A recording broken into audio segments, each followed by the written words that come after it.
Joining us now to discuss is Ohio Congressman Jim Jordan. He's the ranking member of the Judiciary Committee and author of the book, Do What You Said You Would Do. I like that title, Congressman Jordan. Thank you very much for joining us this evening. Now, listen, my pleasure. I'm really of the belief that those of us on the political right, when the left howls, when the corporate media, when they howl and call us racist, most of the time it actually means that we're doing something right. Yeah. So in a strange way, should we welcome it and should we wear it a bit as a badge of honor, in a sense, when they call us racist? Because what it really means is we're just defending the American homeland, which, of course, has nothing to do with race at all. Yeah. Steve, I always tell my colleagues, if the press isn't saying something bad about you, you ain't doing anything any good. That's just the nature of the line of work we're in today. When you're reporting truth, when you're standing up for basic values, when you say, like, oh, if people are going to come to our country, they should be vetted, and somehow that's bad, that's terrible. I mean, it makes no sense. The American people understand what you're saying. They agree with it. And that's why, frankly, Joe Biden's numbers are as low as they are now. He's been just tanking over the last several months because not one thing this administration has done has been any good. Congressman, thanks for joining us tonight. It's great to see you. You know, when you talk about these refugees in the situation of them being vetted, Congressman Tom Tiffany joined us on Newsmax earlier today, and he weighed in on the situation at Fort McCoy. I want you to take a listen to what he had to say.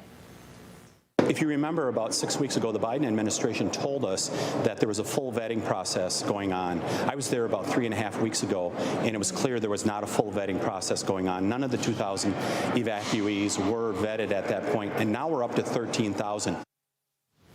And that's just a few thousand, Congressman. I mean, the White House, from what I've read, they're expecting to bring in, up to 100,000. I mean, and not only that, you got to get through the vetting process, but then how do you assimilate these people that largely don't share our nation's values? Yeah, Jen, did we expect a good vetting process? I mean, go back to why we're in this situation in the first place. Remember, 13 American servicemen gave their lives for our country. Americans were left behind. Allies were left behind. $90 billion of equipment and weapons left behind. Joe Biden described all that as a, quote, extraordinary success. So should we be surprised that they didn't properly vet the people they did bring out? I mean, again, nothing with this administration should surprise us now, because everything they've done has been think about the change.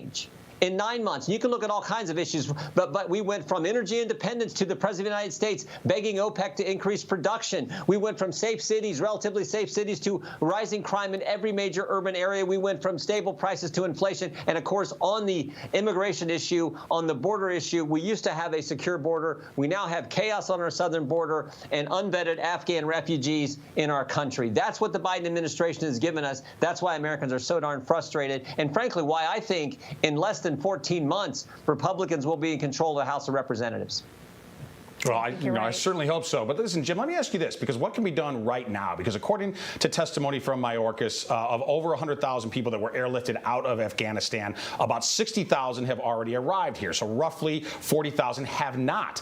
What can you do in Congress? And I know you're in the minority, but what can you do now to make sure that before those 40,000 are brought here, if they are brought here at all, I would argue they shouldn't be, but if they are brought here, that they are strenuously vetted so that we do not bring in dangerous criminals like the ones who are assaulting children right now, sexually assaulting children in Wisconsin? We can do exactly what we're doing now. We can talk about it, what you're doing. We can talk about it. We can ask the right kind of questions in committee hearings. We can continue to press Mr. Secretary Mayorkas when he says, for example, in the border issue, he says the border is secure. And we're like, are you looking at the same, same footage we're looking at? Everyone knows that's not the case. So we can draw attention to it. But in the end, it's the executive branch that has to take the appropriate action to deal with the problem. And if they're not willing to, I, again, think the American people have the ultimate check on all this, and that's the election. Now, again, we're 13.5 months away from that, but I think they're going to send a message in the fall of 2022. And Congressman, I don't know about you, but I also think about once these people are allowed into the United States, if they get through that vetting process, what about the threat of recruitment from terrorist groups like ISIS, trying to get them, they're already on American soil. What about that concern? Yeah, again, It's a valid concern, but I don't think the Biden administration gets it. I mean, think about it. We got this Afghan refugee problem. We have the Haitian problem in Del Rio. We had 200,000 illegal encounters in the month of July alone. And what does the Biden administration do today? They lock up the horses, right? The horses that the mounted patrol and the border were using. So how about we secure the border, have a proper vetting process, and maybe free the horses as just some common sense ideas that I think most Americans would agree with. Yeah, no, these racist horses, that's really our problem, right? Unfortunately, that's what the Biden administration thinks. Listen, switching gears a bit, but still related to foreign policy. There was a vote today regarding the Iron Dome defense system for Israel. And I have to tell you, Jim, I don't disagree with you very often, but I disagree on this issue. And it's one of the few where I actually would have voted, if I were in Congress, I would have voted with the Squad, believe it or not. And here's why. Not because I don't support Israel, of course. They're our great friend and great ally. But Israel's also a wealthy nation. Can you convince me, why should the United States taxpayer be paying for the Israeli air defense system Iron Dome?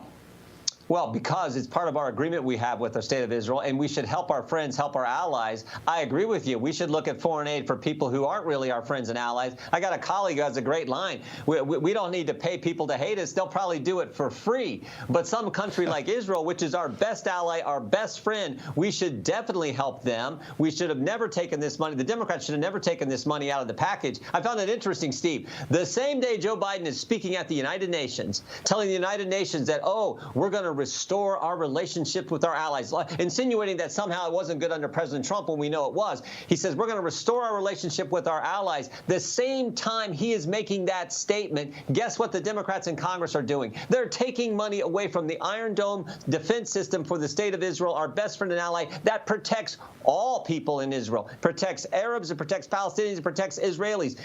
It protects Jewish people, of course. So it protects all people in Israel, and the Democrats want to take that out. I just think it makes no sense. You help your friends, you help your allies, but we don't need to be sending, you're right, we don't need to be sending money to people who aren't really our friends. Yeah, exactly. Congressman Jim Jordan, great to see you. Thank you for joining us tonight. Thank you. Take care. Hey, I'm Rob Finnerty. Thanks for watching. If you enjoyed this video, please join the conversation in the comments below. Don't forget to subscribe, too. Hit the bell icon to be alerted to breaking news. And remember, there's a whole lot more on Newsmax TV, America's fastest growing cable news network. Newsmax TV, where real news for real people.